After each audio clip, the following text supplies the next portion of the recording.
सबको जय मसीह की। प्रभु ने अनुग्रह किया, एक और दिन प्रभु लेकर आया। प्रभु बड़ा परमेश्वर है ना, उसकी करुणा सदा की है। वो अपने वचन के द्वारा हमारे जीवन में कार्य करता है। हालेलुया। वो वचन के द्वारा हमारे जीवन में ही नई आशीष को लेकर आता है।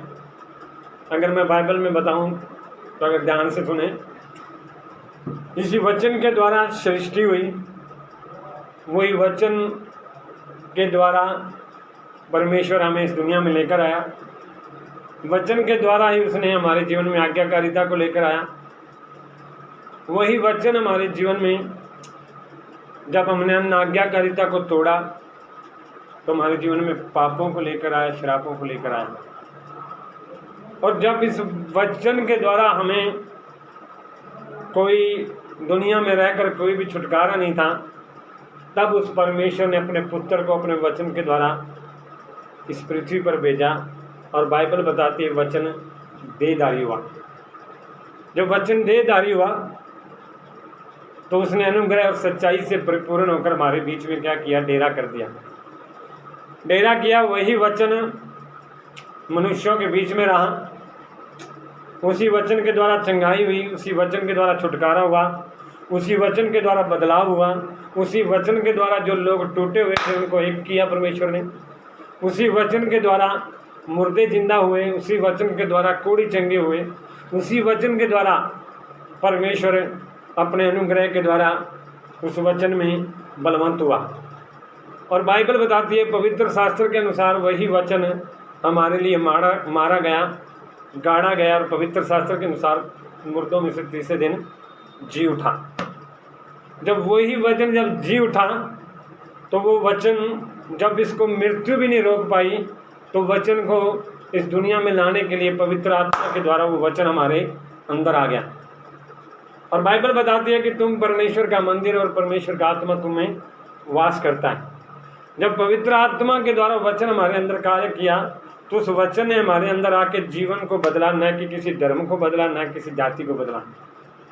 उस वचन ने आके हमारे स्वभाव को बदला, उसी वचन ने आके हमारे जीवन की आशीषों को बदला, उसी वचन ने हमारे जीवन के अंदर अंधकार को दूर किया। जब वचन इस जगत में आया तब इस जगत अंधकार में था। जब हम वचन के द्वारा जब हमारी सृष्टि हुई, जब वचन हमारे जीवन में आया तब हम अंधकार में चल रहे थे, पर जब वचन हमारे अंदर काम किया तब वही वचन हमारे लिए ज्योति बन गया। हालेलुया।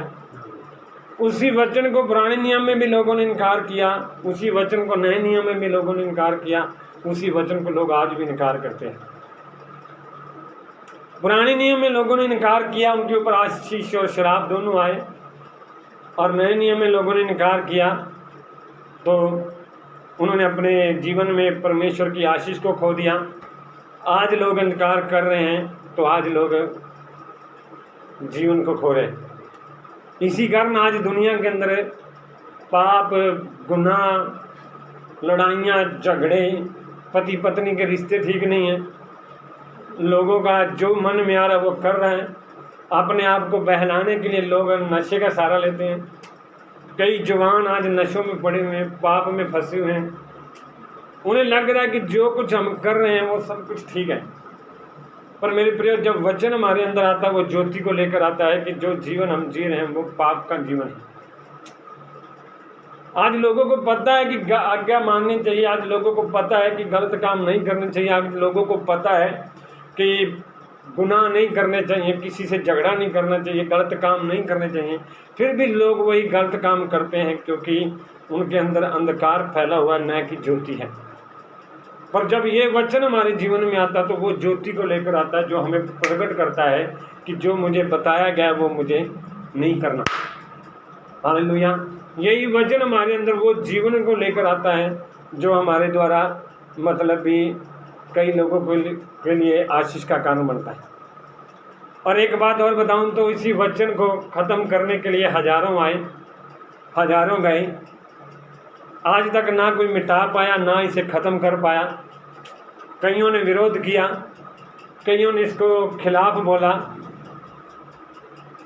पुराने नियम में भी लोगों ने विरोध किया, नए नियम में भी लोगों ने विरोध किया, आज भी लोग विरोध कर रहे हैं। पर मेरे प्रिय वचन आज भी वहीं पर वही है, आज भी वचन अटल है। बाइबल बताती है आकाश और पृथ्वी टल जाएंगे पर परमेश्वर का वचन सदा बना रहेगा।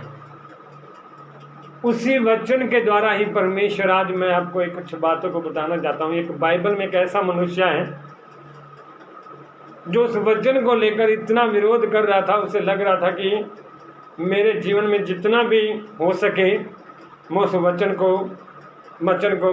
मतलब भी मानने वाले लोगों का विरोध कर सकूं।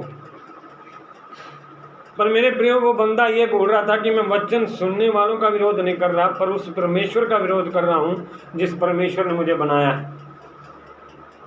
आज एक मनुष्य जो पाप करता है, जो गुनाह करता है, जो इसे लगता है कि मैं पाप और गुनाह जो विरोध कर रहा हूं बस दुनिया के तरीके से कर रहा हूं, जैसे दुनिया कर रही है मैं वो कर रहा हूं। पर मेरे प्रियो, मैं एक बात कहना चाहता हूं, आज मनुष्य जो पाप और विरोध कर रहा है, किसके लिए कर रहा है? परमेश्वर के लिए कर रहा है। क्योंकि हम लोग किसी को श्राप देते हैं, किसी को गलत काम करते हैं, किसी को बुरा बोलते हैं, तो हमें लगता है कि हम अपने आप को बड़ा बना रहे हैं। पर ये नहीं जानते कि बाइबल बताती है दोष मत लगाओ तो तुम पर भी दोष लगाया जाएगा। अगर हम किसी पर दोष लगा रहे हैं तो बाइबल हम पर भी दोष लगाती है। तो इसका मतलब बाइबल में लिखा है कि तुम किसी को आशीष दोगे तो मैं तुम्हें आशीष दूंगा, अगर तुम किसी को श्राप दोगे तो मैं तुम्हें श्राप दूंगा। आज हमें परखने की यह जरूरत है कि आज हम जिस दुनिया में रह रहे हैं, क्या हमारे अंदर वचन ना होने के कारण वो जीवन जी रहे हैं जो हमें जीना चाहिए। आज कई मसीह लोग भी, कई लोग आज वचन मिलने के कारण भी बीमारी में हैं, दुखों में पड़े हुए हैं, समस्याओं में फंसे हुए हैं। कारण ये नहीं है कि परमेश्वर उनके जीवन में कार्य नहीं कर रहा है, कारण ये है क्योंकि वो वचन को ना समझने की वजह से वो बुरे काम कर रहे हैं जो नहीं करने चाहिए। आज हम सोचते हैं कि बाहर वाले लोग हम पर विरोध करते हैं, बाहर वाले विरोध करते हैं क्योंकि उनके अंदर तो वो बात नहीं है, उनके अंदर वो बात नहीं समझ पा रहे, पर हम लोगों के अंदर तो वो प्रकाशन हुआ है, वो वचन हमारे अंदर काम किया है। जब हमारे अंदर वचन काम किया है तो हम लोग क्यों ऐसे बुरे काम करते हैं जो प्रभु नहीं चाहता। तो हम क्या करते हैं, आज कई मसीह लोग क्या करते हैं, वचन को अंदर ना रखने के बजाय दुनियावी बातें अंदर होने के कारण आज वो काम करते हैं जो दुनिया को नहीं, जो एक मसीह को नहीं करना चाहिए। Hallelujah, hallelujah. मैं जो आपको आज कहना चाहता हूँ, बाइबल में एक मनुष्य है जिसका नाम शाऊल था। शाऊल, बाइबल बताती है, कलीसिया को सता रहा था, कलीसिया को जाड़ रहा था, यहाँ तक कि उसने एक परमेश्वर के दास को अपने सामने मारते हुए देखा था, अपने सामने उसको मारा था। बाइबल बताती है जब एक स्तिफनुस नाम का व्यक्ति, जब परमेश्वर की आत्मा और बुद्धि से परिपूर्ण था, लोगों को सच्चाई के बारे में बता रहा था, तो झूठ के ठेकेदारों ने उसके ऊपर विरोध करके उसके ऊपर दोष जुम्मा लगा दिया कि ये हमें अलग धर्म की शिक्षा देता है।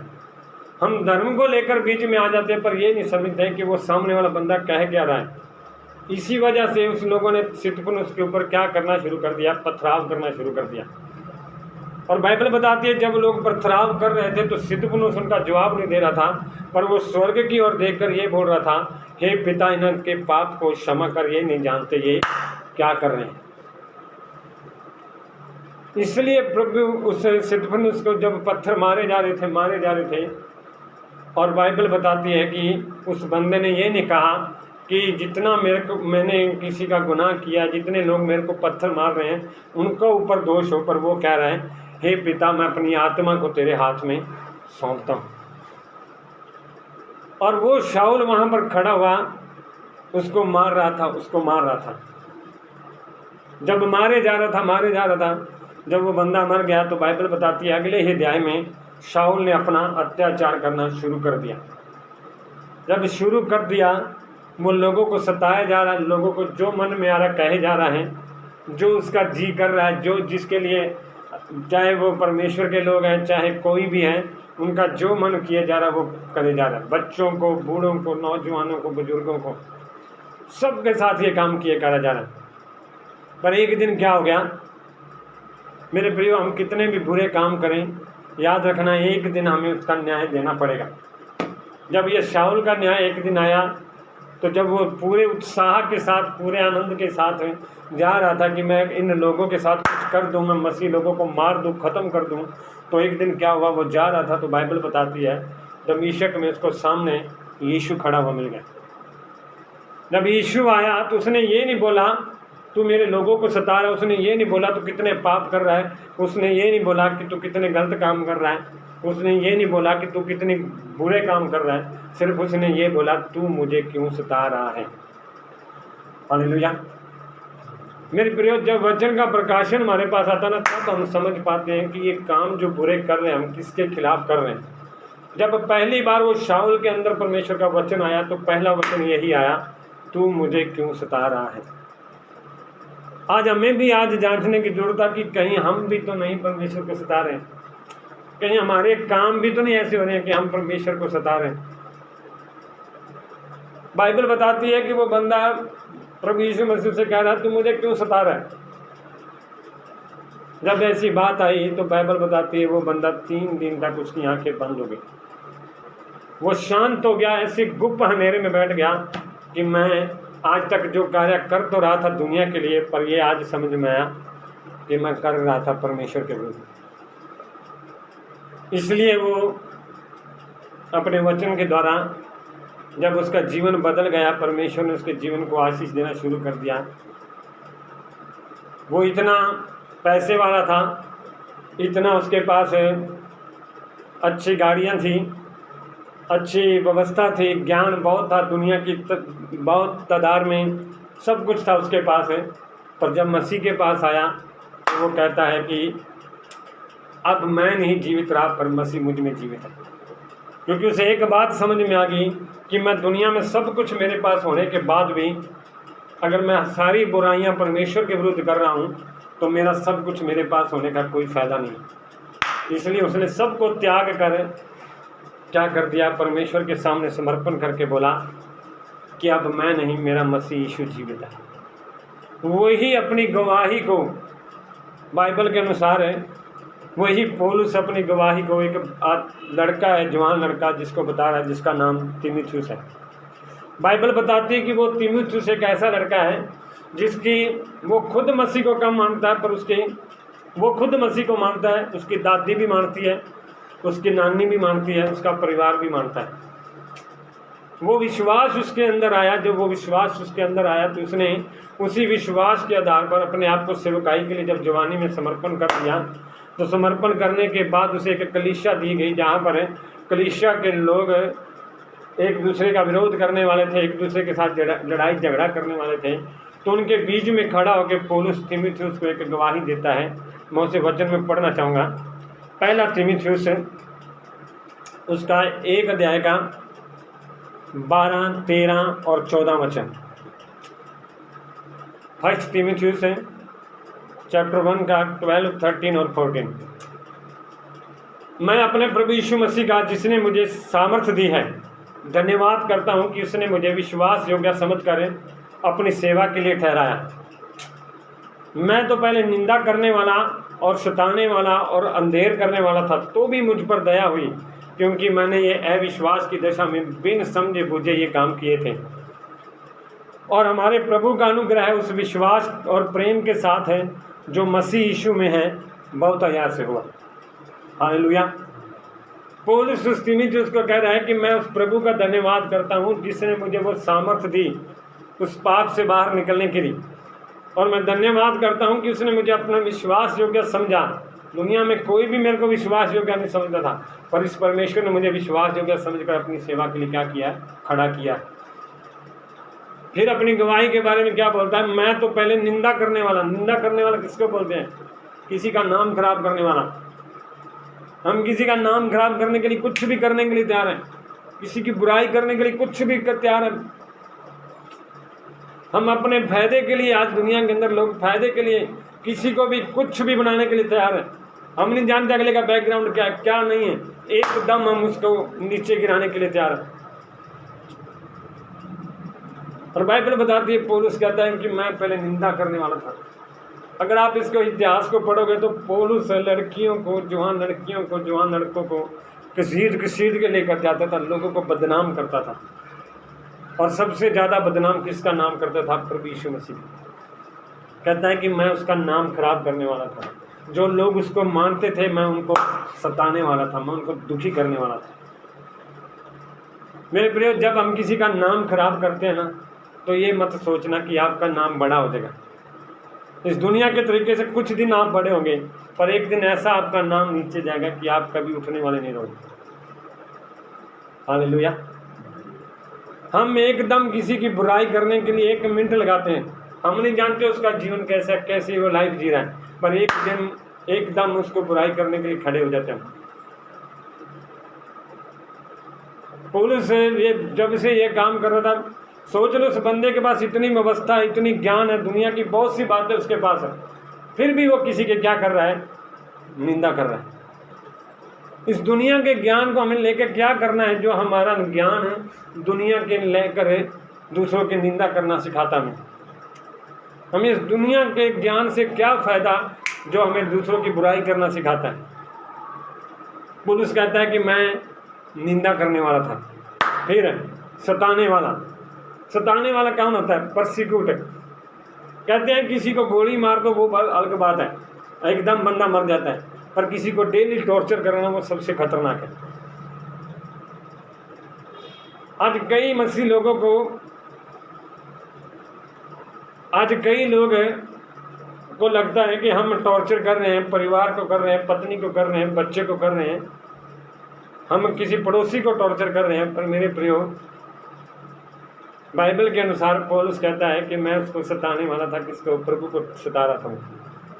इसलिए प्रभु यीशु ने पहली बार में से कहा, तू मुझे क्यों सताता है?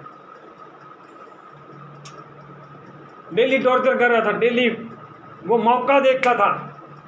एक बात प्रभु के दास ने कहा, आज मसीह लोगों के अंदर क्या है, जब बने जाति में होते हैं ना, बाहर होते हैं, मसीह को नहीं मानते, बड़े उत्साहमंद होते हैं, हर काम करने के लिए तैयार है, पर जैसे ही मसीह में आते हैं, चर्च में आते हैं, आलसी हो जाते हैं, कुछ भी करने के लिए तैयार नहीं। कोई भी काम उन्हें कह दो, कोई भी करने के लिए तैयार नहीं। पर जब दुनिया में होंगे तब सब काम भाग भाग के करेंगे, ये भी कर लूँ मैं, वो भी कर लूँ, वो भी कर लूँ। पर जब मसीह में होंगे तब इतने आलसी हो जाएंगे कि घर में प्रार्थना करना भी उन्हें मुश्किल लगता है, संडे चर्च में भी आना मुश्किल लगता है, वचन पढ़ना भी बड़ा मुश्किल लगता है उन्हें, प्रार्थना करना भी बड़ा मुश्किल लगता है। और फिर कहते हैं कि प्रभु हमारी सुनता नहीं। पौलुस के अंदर इतना उत्साहमंद था, इतना उत्साहमंद था कि दूसरों को सताने के लिए मौके ढूंढता था बस। और बाइबल बताती है कि जब वो यीशु मसीह से उसका टकराव हुआ, उससे पहले वो खुद चिट्ठियां लेकर गया। हैरानगी वाली बात है, उस बंदे के अंदर क्या कन्फ्यूजन फैली हुई थी, इतना टॉर्चर किया होता शैतान ने उसको कि वो खुद चिट्ठियां लेकर जाता था कि मेरे को एड्रेस बताओ, मैं वहां जाऊंगा लोगों को मारने के लिए। और आज जैसे घर में कई होता है कि कई घरों में कई परिवार के लोग एक ऐसे होते हैं जो मौका ढूंढते हैं किसी को टॉन्टिंग करने के लिए, किसी को बुरा बोलने के लिए, किसी को गलती ढूंढने के लिए।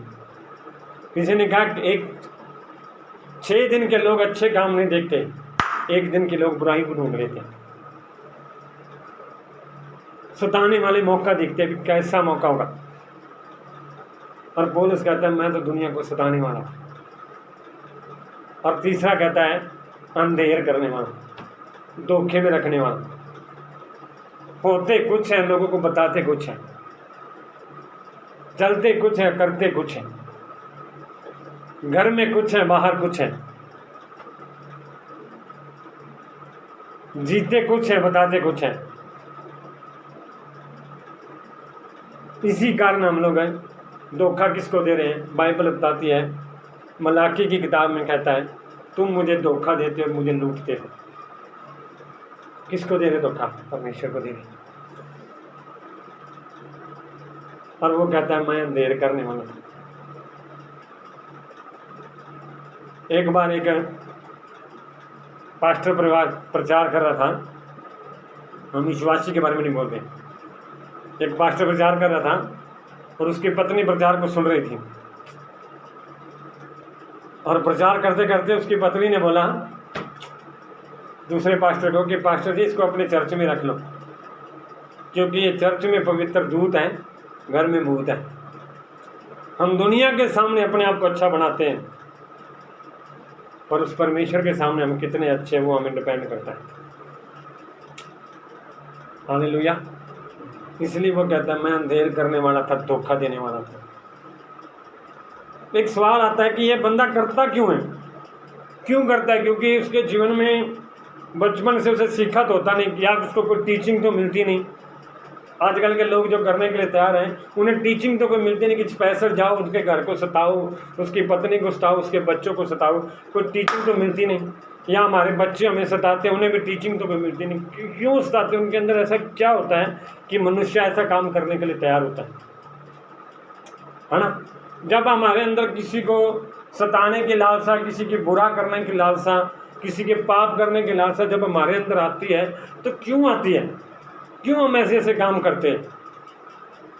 बाइबल बताती है कि व्यवस्था विवरण 11:26-28 में कि परमेश्वर कहता है कि मैंने सब आज्ञाएं देकर तुम्हारे सामने आशीष और श्राप दोनों रख दिए तुम्हारे आगे। अगर आप आशीष और श्रापों में से जिसे पकड़ोगे वही तुम्हारे ऊपर आएंगे। आशीष क्या कहती है? किसी की निंदा करो। आशीष कहती है किसी की बुराई करो। आशीष पाने वाला कह देगा कि तुम्हारा बुरा हो। हमेशा जो खुद गलत काम करता हो दूसरों को हमेशा वही गलत काम सिखाएगा।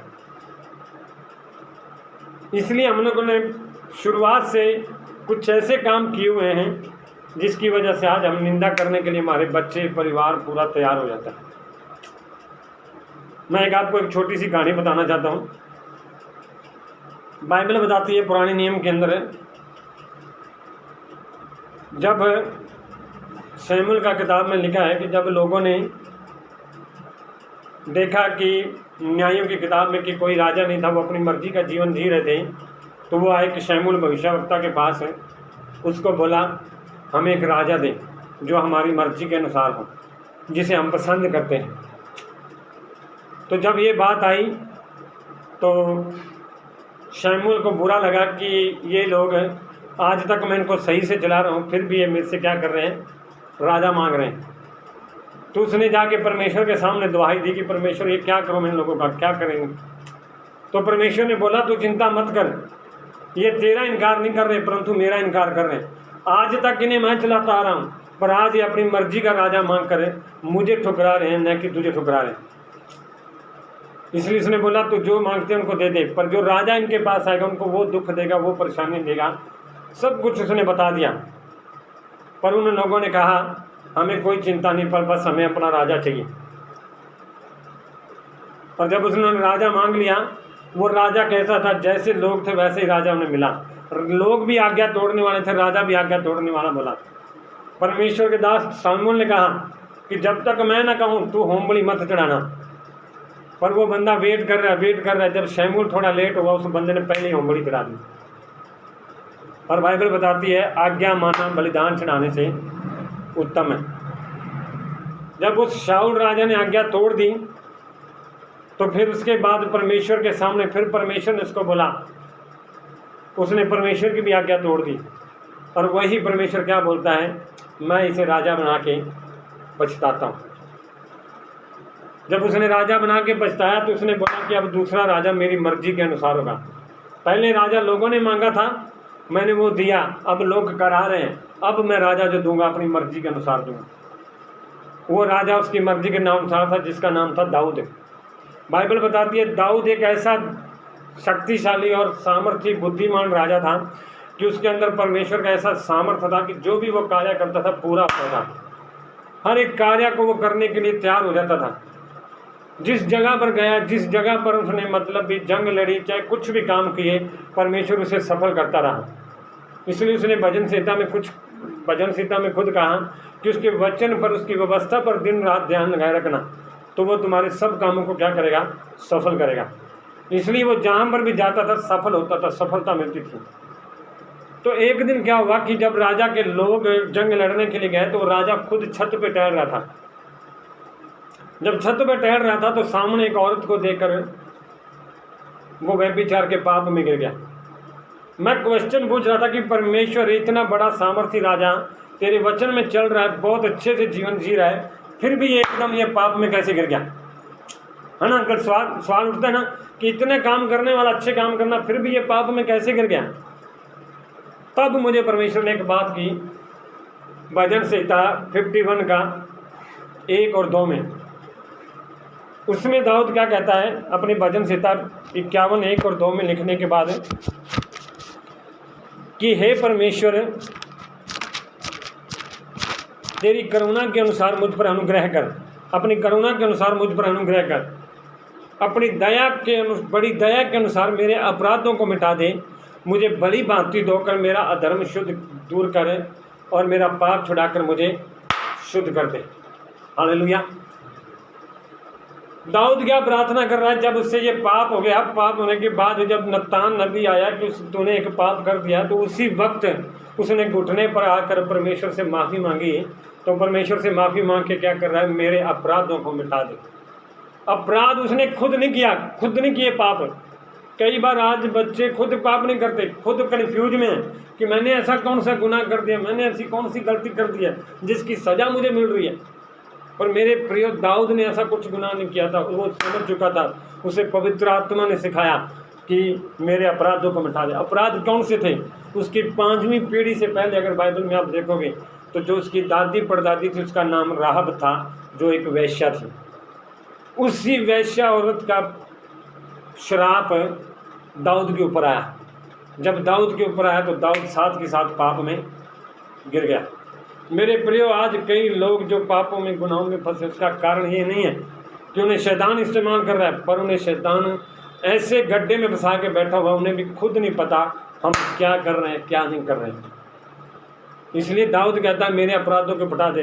अपराध कौन से होते हैं? जो हमारी पीढ़ियों के अंदर से जो शराब चलते आ रहे हैं, जो हमारी पीढ़ियों ने गलत काम किए, पीढ़ियों ने हमारी ने चोरियां की, जो पीढ़ियों ने हमारी ठगियां की, धोखे के काम किए, गलत काम किए। आज हम कहते हैं ना, जैसा बाप वैसा बेटा। उसी प्रकार हमारी जैसी पीढ़ियां करती आती हैं, वही हम करते हैं। हालेलुया। हम नहीं करते खुद काम। मैं आपको क्यों बताना चाहता हूँ? क्योंकि हम मसीह में आए हैं तो हमारी शायद पहली पीढ़ी है, पहली पीढ़ी है ना। पहले हमने नहीं मसीह को जाना, हमारी पहली पुरानी पीढ़ी पता नहीं कौन से क्या क्या कर रही थी, हमें नहीं पता। उनके हमारे ऊपर जब अपराध हमारे ऊपर आते हैं, तब हम आज भी वही काम करने के लिए तैयार हो जाते हैं। हमारे अंदर उनका स्वभाव है, उनका जीवन, उनका रहन सहन है, चाल चलन है। तभी हम आज गुनाह करने के लिए, पाप करने के लिए, किसी की निंदा करने के लिए, आज तभी छोटे बच्चे, उनको कुछ सिखाया नहीं जाता, फिर भी वो छोटे बच्चे किसी की निंदा, बुराई करने में, गाली देने में, पाप करने में बड़े होशियार हैं, बड़े होशियार हैं। हम कहते हैं ना कि इसको किसी ने सिखाया। मेरे प्रयोग किसी ने नहीं सिखाया, हमारी पीढ़ियों ने उसे सिखाया। और आज हमारे पास मौका है कि हम उस पीढ़ियों के श्रापों को क्या करें? मिटा सकें। हम उन पीढ़ियों के पापों को ख़त्म कर सकें। इसलिए दाऊद कहता है मेरे अपराधों को क्या कर दे? मिटा दे। और फिर कहता है मुझे भली भांति धोकर क्या कर? मेरा अधर्म दूर कर दे। जब वो अपराध हमारे ऊपर आता है, वही अधर्म हम करने शुरू हो जाते हैं। हालेलुया। वही अधर्म के काम, वही गलत काम हमारे ऊपर से भी होते हैं। इसलिए बाइबल क्या कहती है? तीमुथियुस को पौलुस कहता है कि जब मैंने ये काम किए बिना समझे बूझे, अविश्वास की दशा में किए। हमें भी नहीं पता हम क्या कर रहे हैं, हमें पाप क्या कर रहे हैं।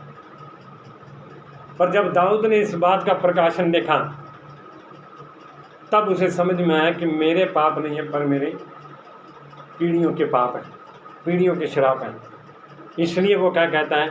मुझे भली भांति धोकर मेरा अधर्म दूर करे और मेरे पाप को क्या कर दे? शुद्ध कर दे। हालेलुया। मैं आज आपको क्या कहना चाहता हूँ मेरे प्रियो? वो वचन ने हमारे अंदर एक ज्योति लेकर आया है।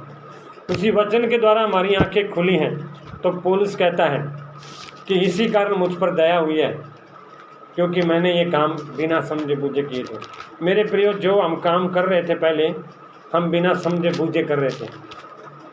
अगर आपको लगता है कि ये काम जो आप कर रहे हो बिना समझे बूझे कर रहे हो, तो आज परमेश्वर उन अपराधों को माफ़ करने के लिए भी तैयार है।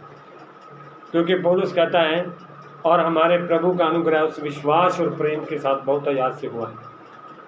हालेलुया। अगर हमारे अंदर विश्वास है, प्रेम है प्रभु के लिए, हम उसे समर्पण करने के लिए तैयार हैं, तो वो प्रभु का अनुग्रह हम पर भी बहुत दया से हो सकता है। इसलिए मैंने शुरू में बताया, जो वचन पहले था वो वचन आज भी है। वचन पहले भी कार्य करता था, आज भी कार्य करता है। पहले भी मुर्दा जिंदा होते थे, आज भी मुर्दा जिंदे होते हैं। पहले भी चंगाइयाँ वचन के द्वारा होती थी, आज भी चंगाइयाँ होती है वचन के द्वारा। अगर वो बहुतायात का प्रेम और विश्वास के साथ अनुग्रह पौलुस के ऊपर हुआ है, इतना निंदा करने वाला, सताने वाले के ऊपर, हमारे ऊपर भी परमेश्वर अनुग्रह कर सकता है, अगर हम अपने आप को पौलुस की तरह समर्पण करने के लिए तैयार हैं। हालेलुया। मेरे प्रियो, मैं आज आपको यही कहना चाहता हूँ, हम जिस परमेश्वर की आराधना करते हैं, जिस परमेश्वर के पास आए हैं, वो परमेश्वर, मैंने आपको शुरू में बताया है कि वो परमेश्वर अपने वचन के द्वारा ये सब कुछ करता है। और बाइबल बताती है, वह वचन में वो गड्ढे में पड़े हुए लोगों को बाहर निकालता है। आज हम गड्ढे में पड़े हैं तो सिर्फ इसलिए नहीं पड़े हैं कि हमने कुछ गलतियां की, हमारे पीढ़ियों से चलते आ रहे कुछ शराब, कुछ पाप हमें वो गलतियां करने के लिए मजबूर कर रहे हैं। इसलिए आज हम उन शराबों को तोड़ें, उन पापों को ख़त्म करें, तो परमेश्वर अपना अनुग्रह हम पर दे देगा। हालेलुया। हम अपने आप को उस परमेश्वर के सामने समर्पण करें, उस परमेश्वर के सामने रखें कि प्रभु, जो मैं आज तक काम कर रहा था अविश्वास की दशा में बिन समझे बूझे कर रहा था, क्योंकि मेरे को भी नहीं पता मैं क्यों कर रहा हूँ, क्यों मैं किसी की बुराई कर रहा हूँ, मेरा मन नहीं करता किसी की बुराई करने का। इसलिए तो कई लोग कहते हैं ना, आज जैसे मैंने तो कुछ कहा नहीं, मजाक में मैं तो मजाक कर रहा था। मेरे प्रियो, आपका मजाक होता है, पर अगले की बंदे की क्या हो जाती है, ज़िंदगी खराब हो जाती है। इसलिए आज हमारे मुंह से कब गाली निकलती है हमें नहीं पता, कब हमारे मुंह से बुराई निकलती है हमें नहीं पता, कब हम पापों में फंस जाते हैं हमें नहीं पता। और इसका कारण यह है कि हम लोग पाप नहीं करना चाहते, परंतु वो पीढ़ियों से हमारे ऊपर जो श्राप आ रहे हैं उनको हमें तोड़ने की ज़रूरत है, तभी हम उस बीमारियों से, उस पाप से आज़ाद हो जाएंगे। हालेलुया। इस वचन के द्वारा परमेश्वर आपको आशीष करें।